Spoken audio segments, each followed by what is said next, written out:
தமிழக வெற்றி கழகத்தினுடைய தேர்தல் பரப்புரை, அதாவது முதற்கட்ட தேர்தல் பரப்புரை என்பது இன்று காலை திருச்சியில தொடங்கியது.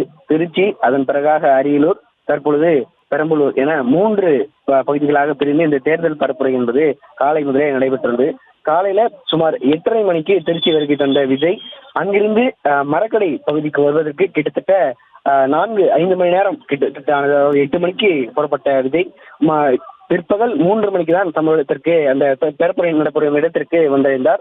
அங்கு மிகுந்த ஒரு கூட்ட நெரிசல், அது மட்டும் இல்லாமல் மைக் பிரச்சனை போன்ற பல்வேறு பிரச்சனைகள் இருந்தது. அங்கு பிரச்சாரத்தை முடித்துக் கொண்டு அங்கிருந்து சுமார் 75 கிலோமீட்டர் அடுத்த பகுதிக்கு இருக்கக்கூடிய அரியலூர் பகுதிக்கு விஜய் சென்றடைந்தார்.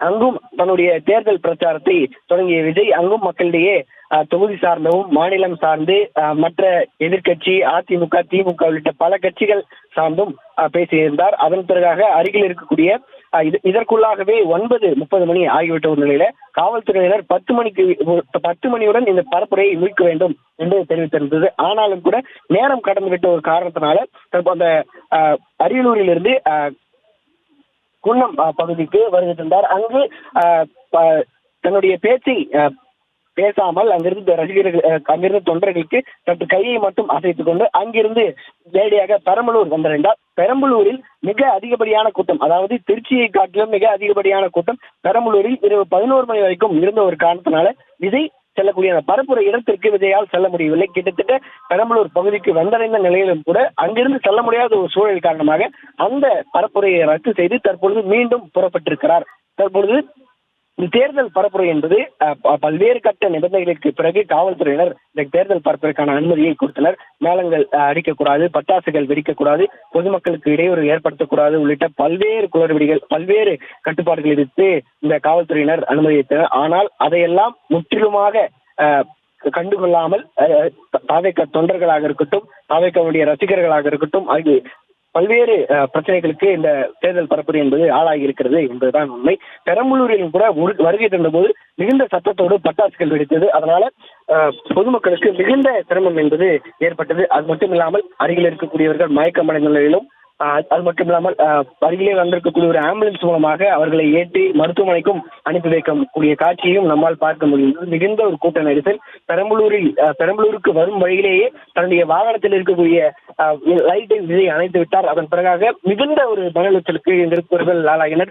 இவ்வளவு நேரம் காத்திருந்தோம், அதாவது மாலை 4 மணிக்கு வர வேண்டிய வாகனம் தற்பொழுது 11 மணிக்கு வந்திருக்கிறது. ஆனால் விஜயை பார்க்க வேண்டும் ஒரே எண்ணத்தில் தான் இங்கு பல மணி நேரமாக காத்துக் கொண்டிருக்கின்றோம். ஆனால் விஜய் சற்று கையசைத்தாவது சென்றிருக்கலாம் என்ற ஒரு ஏக்கத்தோடு தொடர்ந்து இந்த பகுதியிலே நின்று கொண்டிருந்தார்கள். ஆனாலும் கூட விஜய் அந்த கட்டுப்பாடுகள், அதாவது 10 மணிக்குள்ளாக முடிக்க வேண்டும் என்ற காவல்துறையினுடைய கட்டுப்பாட்டை மதித்துதான் அவர்கள் விளக்கை அணைத்து அங்கிருந்த தொண்டர்களுக்கு கையசைக்காமல் அப்படியே தற்பொழுது புறப்பட்டிருக்கிறார். தற்பொழுது இந்த பெரம்பலூரில் இருக்கக்கூடிய இந்த சுற்றுப்பயணம் என்பது தற்பொழுது ரத்து செய்யப்பட்டிருக்கிறது.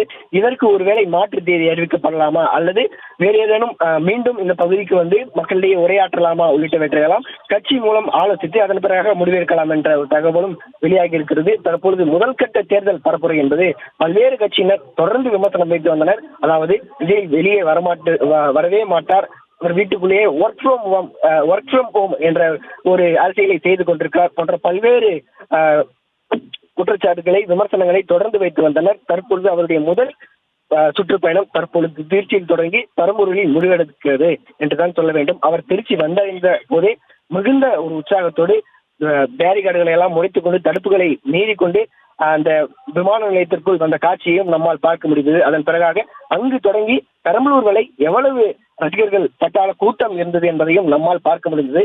தற்பொழுது இந்த பெரம்பலூரிலே முடிவடைந்திருக்கிறது அவருடைய முதல் கட்ட தேர்தல் பிரச்சாரம்.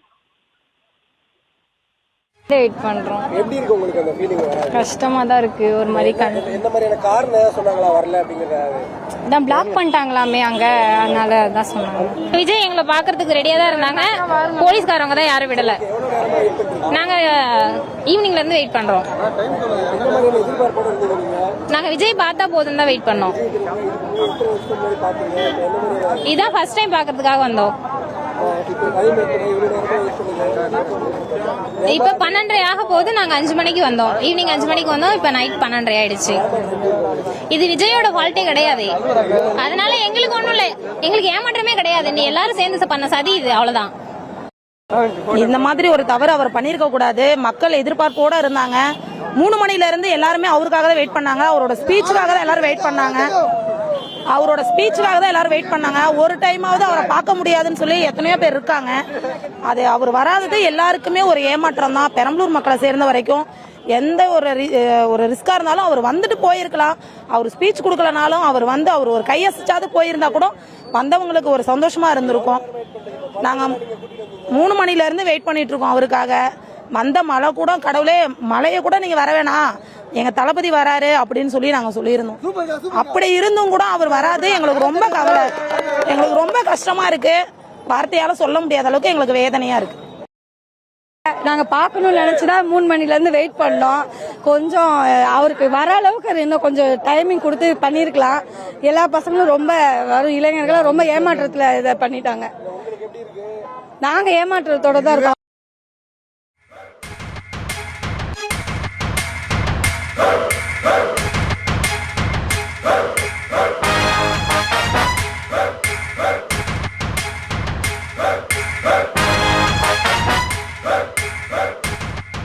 இந்த மாதிரி ஒரு தவறு அவர் பண்ணிருக்க கூடாது. மக்கள் எதிர்பார்ப்போட இருந்தாங்க. 3 மணில இருந்து எல்லாருமே அவருக்காக தான் வெயிட் பண்ணாங்க. அவரோட ஸ்பீச்சுக்காக தான் எல்லாரும் வெயிட் பண்ணாங்க. ஒரு டைமாவது அவரை பார்க்க முடியாதுன்னு சொல்லி எத்தனையோ பேர் இருக்காங்க. அது அவர் வராதது எல்லாருக்குமே ஒரு ஏமாற்றம் தான். பெரம்பலூர் மக்களை சேர்ந்த வரைக்கும் எந்த ஒரு ரிஸ்கா இருந்தாலும் அவர் வந்துட்டு போயிருக்கலாம். அவர் ஸ்பீச் கொடுக்கலனாலும் அவர் வந்து அவர் ஒரு கையசிச்சாவது போயிருந்தா கூட வந்தவங்களுக்கு ஒரு சந்தோஷமா இருந்திருக்கும். நாங்க 3 மணில இருந்து வெயிட் பண்ணிட்டு இருக்கோம் அவருக்காக. வந்த மழை கூட, கடவுளே மழையை கூட நீங்க வர வேணாம், எங்க தளபதி வராரு அப்படின்னு சொல்லி நாங்க சொல்லியிருந்தோம். அப்படி இருந்தும் கூட அவர் வராது. எங்களுக்கு ரொம்ப கவலை, எங்களுக்கு ரொம்ப கஷ்டமா இருக்கு. வார்த்தையால சொல்ல முடியாத அளவுக்கு எங்களுக்கு வேதனையா இருக்கு. நாங்க பாக்கணும்னு நினைச்சுதான் 3 மணில இருந்து வெயிட் பண்ணோம். கொஞ்சம் அவருக்கு வர அளவுக்கு இன்னும் கொஞ்சம் டைமிங் கொடுத்து பண்ணிருக்கலாம். எல்லா பசங்களும் ரொம்ப வரும் இளைஞர்களும் ரொம்ப ஏமாற்றத்துல இதை பண்ணிட்டாங்க. நாங்க ஏமாற்றத்தோட தான் இருக்கோம்.